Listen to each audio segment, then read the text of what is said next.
Hello and welcome back to the channel. In this video I wanted to talk about the European Convention on Human Rights, and this desire to talk about this topic has been triggered by the recent political noises of the Conservative government to remove the Human Rights Act and even their suggestion of removing, abandoning, reducing, whatever, the UK's role in the European Court of Human Rights. This was triggered by the fact that the European Court of Human Rights rejected the government bid to deport asylum seekers to Rwanda on that plane. And as a consequence of that, various Conservative ministers have made various suggestions. Now I'm going to start this particular video with a bit of an apology, just in case I get a bit ranty and start venting. I'll try not to go on, but as you can possibly imagine, this issue is annoying me quite a bit. So I wanted to talk about that, and I wanted to vent a little bit and explain the arguments on and the fallacy of what has been suggested, in the hope that that helps others and that can benefit anybody who doesn't understand the core issues. So, let's start with a famous quote from Ben Franklin, much abused, much used, but still quite pertinent. And Ben Franklin said that those who would give up essential liberty to purchase a little temporary safety deserve neither liberty nor safety. And this is quite a powerful quote, that's why it's used so often, I would say. And it's very pertinent in the context of this issue. And I would encourage everyone to think about this whenever any politician talks about removing rights. But before I get into that, let's do a very brief rundown on what the European Convention of Human Rights, well actually the European Court of Human Rights is there to implement the European Convention of Human Rights.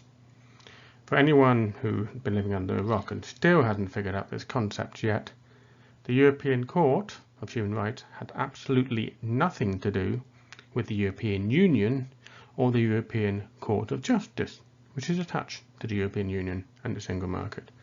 This is a completely different institution, and it was signed up to by the UK all the way in the very beginning. In fact, not only was it signed up to the UK under Churchill, funny enough, he was the instigator of it, but the European Convention of Human Rights was actually written by a British judge.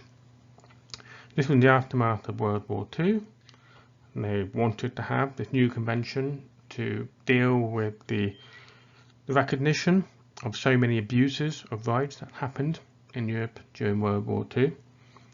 So they actually tasked a panel of judges to write the European Convention of Human Rights, and they were led by a British judge. And the reason why it was a British judge is because European law, UK law at the time was the closest fit to what they wanted. So a British judge effectively took what was UK law and applied it in a European setting. For anyone not particularly familiar with the European legal system, UK law is based on common law. The European system is a bit more Napoleonic in its construction. It's based on the Code Civil. So the state grants you rights, whereas in the UK system you have rights unless the state limits them.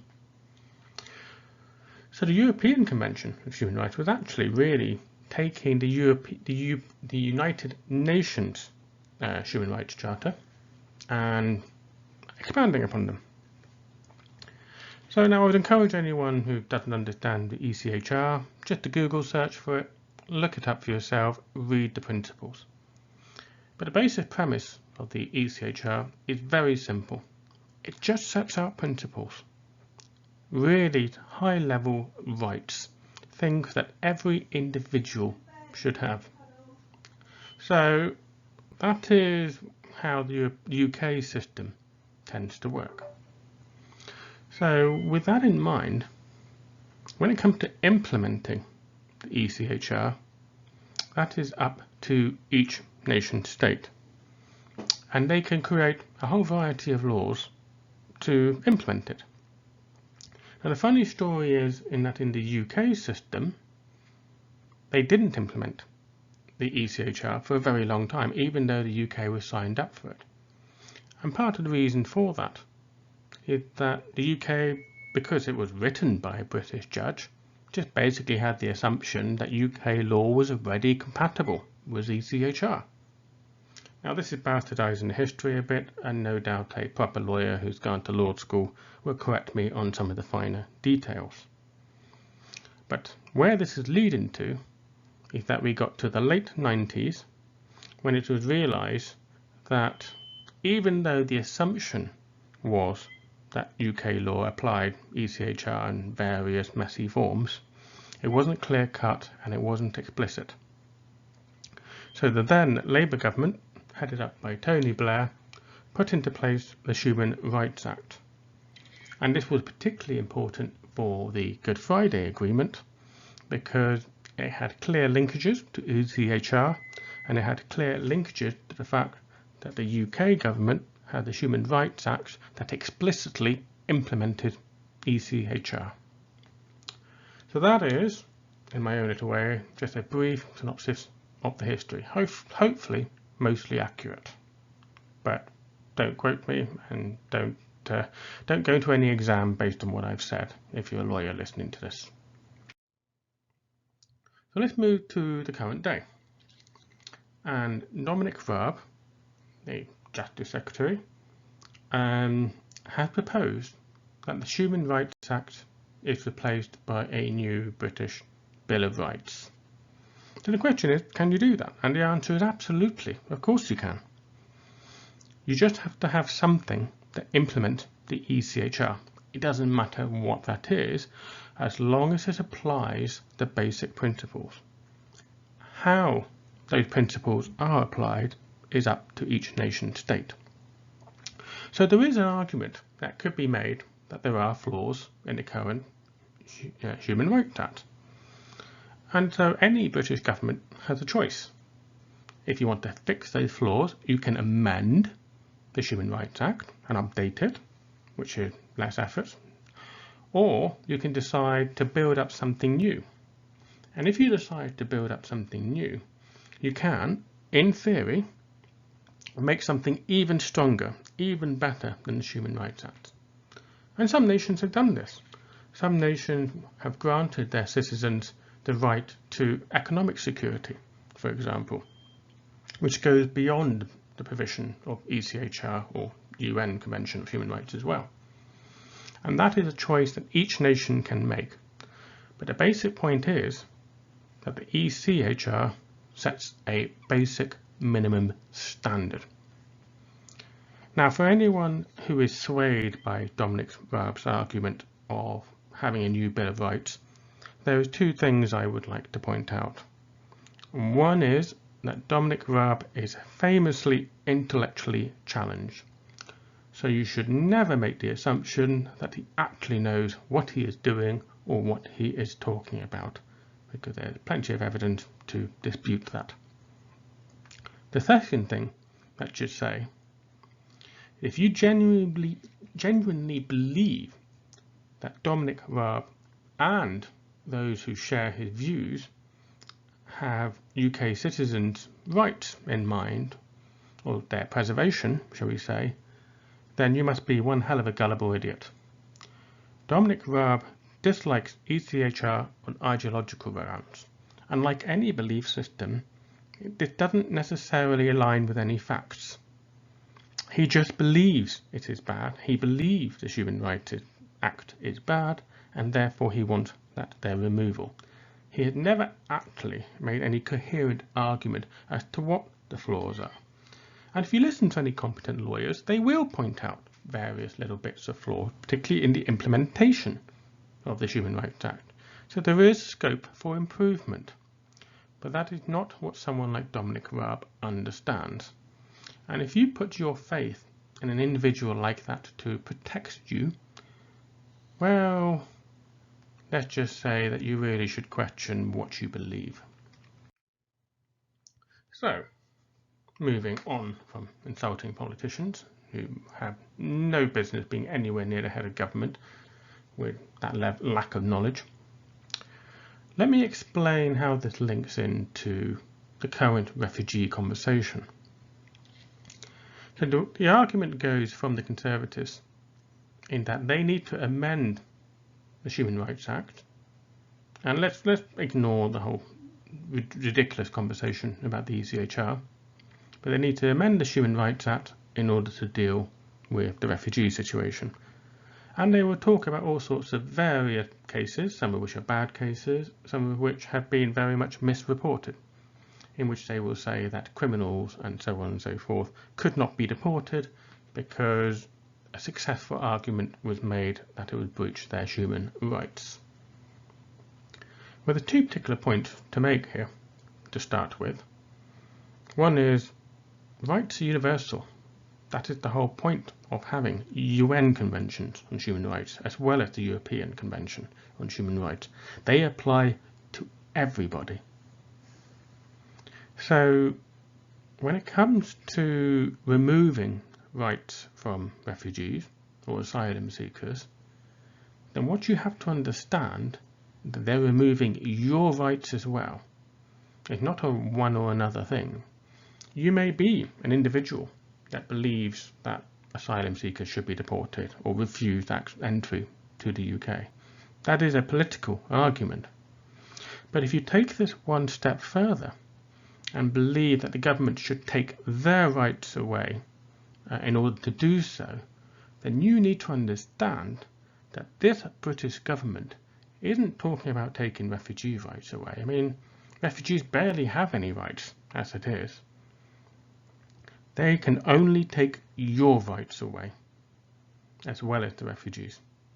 So you are the ones, if you support this type of policy, that actually are going to suffer harm as a consequence of it. That is the whole point of universal. So the government may dress this up as being applied to refugees, but actually what they are going to be doing is watering down and reducing the rights of every single individual in the UK, because they can only apply laws in the UK. You cannot apply UK laws outside of UK territory. I'm sure I don't need to explain this. This is a fairly simple concept. The other thing I'd also wish to highlight, as a bit of an aside, there is no such thing as an illegal migrant. It is not a recognised term in any part of international law. It is a political term applied by a politician to try to denigrate asylum seekers. You can only have an illegal migrant or immigrant after they've applied for asylum, after they've gone through process and that their application has been rejected, and after they have refused to leave. At that point, they become illegal.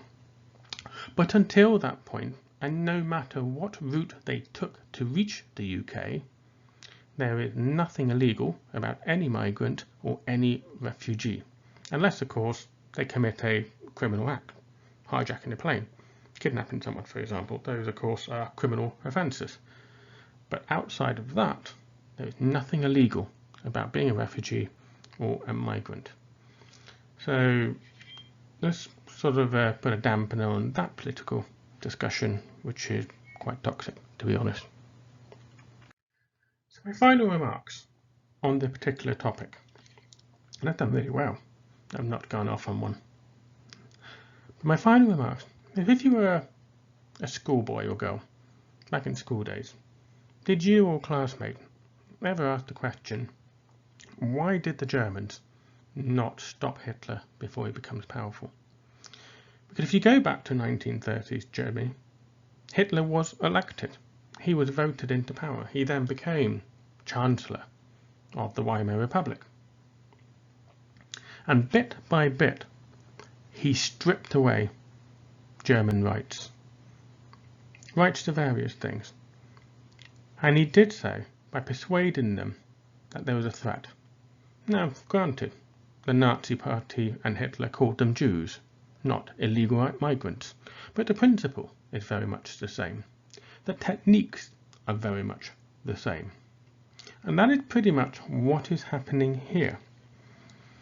So if you rewind back to 1930s Germany, the current Conservative government are mimicking what was done back then, blaming it on refugees, asylum seekers and so on, and justifying, and very scant justification it is too, that everybody's rights should be reduced as a consequence.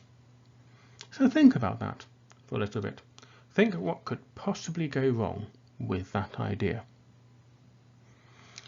So my next comment is that any government, doesn't matter what your political persuasion is, but if you look at any government that has a continual habit of reducing rights of its citizens, and believe me, the current UK government does have this habit. If you look back to the last 12 years of what has happened, it has very much been a constant pattern of removing things from the public, whether that be pension benefits, whether that be rights to vote without ID or little things like that, right to travel across the EU, rights to do a whole variety of things, right to retire at an earlier age, the age had been increased, so on and so forth. Now some of those things may have a certain level of justification, but many do not. And there's more insidious things as well, because if you're an individual that has faced oppression by the state, let's say the police have wrongly arrested you, you've been fitted up by a bent copper, for example, then what this government is doing is watering your human rights, at the same time very significantly reducing the legal aid budget. So you as an individual, if you're not wealthy and able to afford very expensive lawyers, you will find yourself in an overstressed, overworked, underpaid justice system that is unable to safeguard your rights. And the potential for miscarriage of justice are significantly increased as a consequence. And this government seems to be incredibly happy to create this scenario. So with that in mind, and bearing in mind also that the current government has been extremely hostile to the likes of the BBC. You can only see the Culture Secretary Nadine Dorries' comments and threats to defund the BBC as an example of this. And of course the most latest thing, which I perhaps will talk about in another video, is the passing of the first passing of the bill to allow government ministers to break the Northern Ireland Protocol on a whim, which of course means they're breaking international law. So you look at all these examples and you've got a constant pattern. That is a pattern of a government taking things away from its citizens and granting itself more power. Now you may be an individual that believes that they need to do this. There's justification for what they are doing. So the final question I would like to leave you with is that take any individual, past or present, in British politics. Think of the person you would least like to be in charge of the government. Let's say Jeremy Corbyn, for example, if you're a die-hard Conservative voter, you hate Corbyn. So imagine a future government headed by Corbyn that benefits from this Conservative government having reduced your human rights. How do you think that makes you feel? Because this is the thing, even if you do believe the current government is justified, you also need to go one step further and believe that future governments will be similarly justified or will not abuse that power that has been granted to them by the current Conservative government. And if all of this together does not scare you, then you really, really need to rethink your political philosophy and your understanding of history and why the ECHR came into being in the first place. It was there to stop future dictators like Hitler from starting in the same way that he started, by chipping away at the fundamental human rights of his citizens. So I hope you found this video useful. I hope it was helpful to explain the argument. I also leave the final point that it doesn't matter what your political persuasion is, unless you're strongly in favour of dictatorships. Whether you're Labour, whether you're Conservative, Green, Lib Dem, Scottish, it doesn't matter. You should never be happy with any government reducing your fundamental rights, because that is unconscionable, it is unacceptable, unjustifiable. And I hope that many people make these views known to the current government and stop what it is they are doing before it is too late. So I hope you found this video helpful. Please do comment, do like it or unlike it if you want, and I shall look forward to seeing the comments, which have been excellent, with some really helpful comments from people, so please do keep that up.